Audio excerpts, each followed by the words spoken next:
a la distancia. Lástima que literal ahí a un ladito me quedé y luego por los gritos de uno que otro compañero, ay, Marco Olvera, pero qué necesidad de tanto gritar, hombre. No, no, no, no.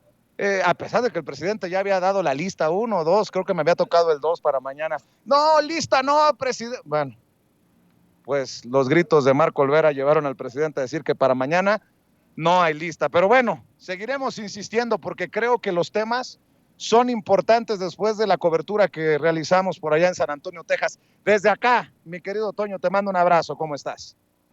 Vicente, te saludo con muchísimo gusto y me da mucho gusto verte aquí en la Ciudad de México después de estas largas coberturas de que sigas de aquí para allá. Y en efecto, pues hoy estábamos esperando que el presidente te diera la palabra. Deja tú lo que hacen los compañeros para exigir que no haya lista. Yo creo que también hay que cuestionar a la nueva corresponsal de proceso. Híjole, como siempre, se aventó varios cuestionamientos, varias recriminaciones, varios reproches.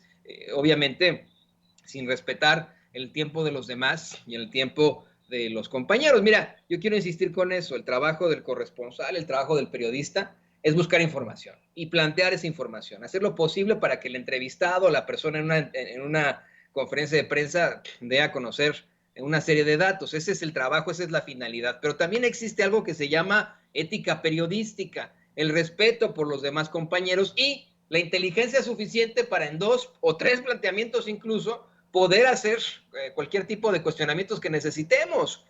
Hoy la flamante corresponsal de la revista Proceso, Dalila Escobar, se aventó varias. Y mira, lo único propositivo de eso es que las respuestas del presidente López Obrador sacaron chispas. Definitivamente sacaron chispas, mi querido Toño. ¿Y por qué no empezamos con esto? Porque ya veo, y grábenme muchachos, ya veo a la oposición pataleando, chillando y dándose golpes de pecho así. Diosito, perdónalo, no sabe lo que hace. Cuestionando el Estado laico, cuando desde la iglesia, y bien lo decía el diputado Gerardo Fernández Noroña en la entrevista que nos concedió hace rato, desde la iglesia se están metiendo en, en temas de Estado, en cuestiones de gobierno. Y está bien, qué bueno, pero entiendan que el que se lleva se aguanta.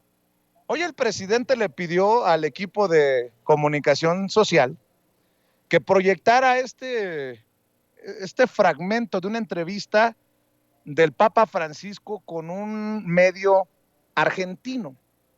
Y el presidente desafortunadamente cortó en lo que yo creo que es también muy relevante de lo que dijo el Papa Francisco.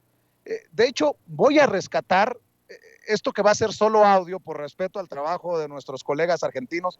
No pretendemos fusilarnos de ninguna manera su trabajo, su entrevista, pero sí creemos importantes las declaraciones de el Papa Francisco en este sentido, que creo que van de la mano con mucho de lo que dice el presidente Andrés Manuel López Obrador desde lo político. Y creo que queda perfectamente, encaja, embona perfectamente con la crítica, no de la Iglesia Católica, de algunos miembros de la élite de la Iglesia Católica, como el obispo, el obispo Ramón Castro, Castro y obispo de Castro. Cuernavaca, que tiene todo el derecho de expresarse.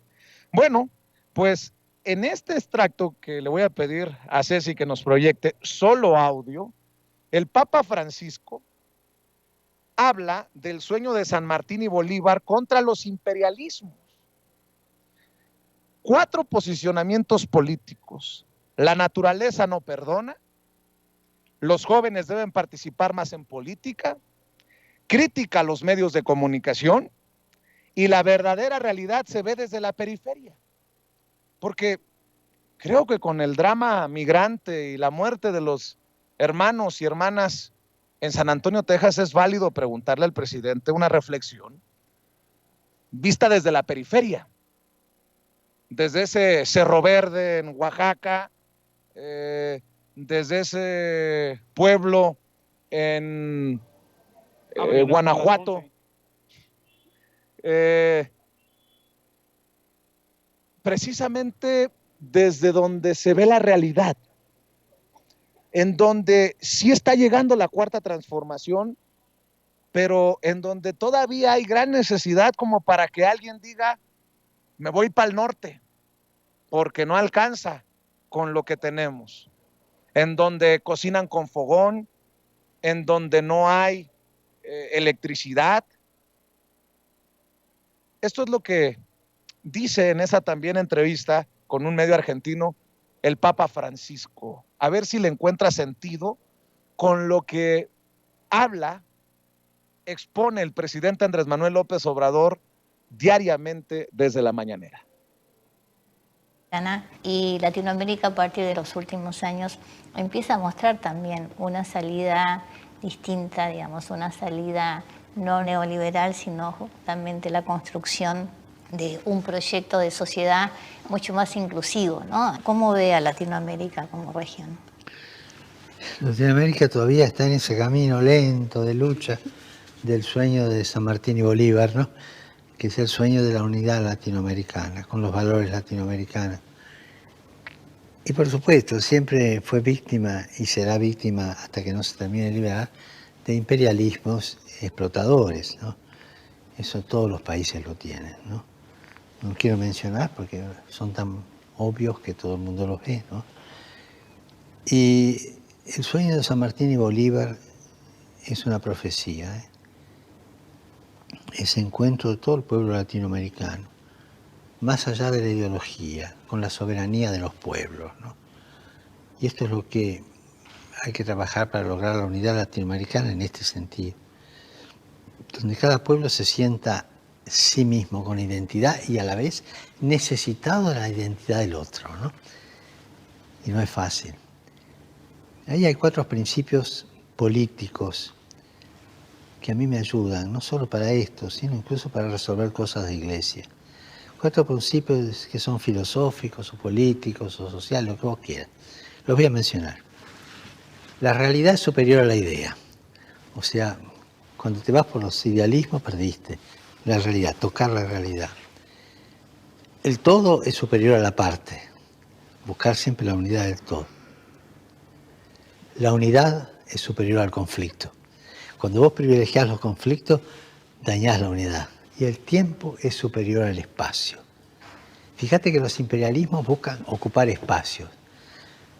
La realeza de los pueblos, la grandeza del pueblo es iniciar procesos. El tiempo es superior al espacio. Esos 4 principios a mí siempre me ayudan.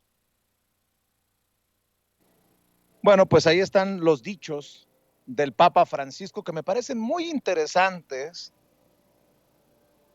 para entender también por qué el presidente se siente tan, pues tan reflejado, tan cercano a los conceptos que maneja el Papa Francisco. Y solo tal vez, eso ya es de mi cosecha, solo tal vez, así también se exhibe a esa élite de la iglesia muy acostumbrada al poder o a codearse con el poder. No fueron altos jerarcas de la Iglesia Católica los que pedían no votar por Andrés Manuel López Obrador. Cuidado con Morena, cuidado con los dictadores comunistas traganiños. Me refiero, sí, al arzobispo de Guadalajara, emérito, Juan Sandoval Íñiguez. Ese que, no exagero si digo, compartía sus tequilas con Etilio González Márquez, el exgobernador panista de Jalisco. Ese que recibía los chequetototes, y no estoy diciendo de chiquitititos, no, chequetototes por grandotes del gobierno para la iglesia. Así que, mire, para pegarlo con la política, después de escuchar al Papa Francisco, después de